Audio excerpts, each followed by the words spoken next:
मुझे चाहो कि आप सब आपके फैमिली और फ्रेंड्स के साथ ঢাকাই সিনেমার মেগাস্টার শাকিব খানের upcoming cinema Prince once upon A time in ঢাকার মধ্যে থাকতে চলেছে এক বিশাল বড় ধামাকা। শাকিব খানের এই সিনেমার মধ্যে নায়িকা হিসেবে যুক্ত হচ্ছেন দক্ষিণ ভারতের জনপ্রিয় তারকা, তামিল ও তেলুগুর ইন্ডাস্ট্রির কিউট এবং ভারতের ন্যাশনাল ক্রাশ রাশমিকা মান্দানা। पक्का जाओगे?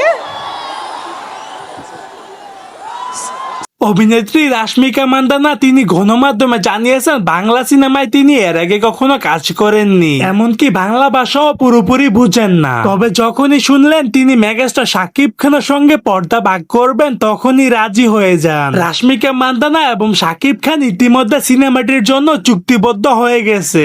দর্শক, শাকিব খান এবং রাশমিকা মান্দানার জুটি হতে পারে ইন্ডাস্ট্রির জন্য একটি বড় মাইল ফলক। সো দর্শক, আজকের এই ভিডিওটি এই পর্যন্ত। যদি ভিডিওটি ভালো লেগে থাকে তাহলে ভিডিওতে একটা লাইক, একটা কমেন্ট আর অবশ্যই চ্যানেলটি সাবস্ক্রাইব করতে ভুলবেন না।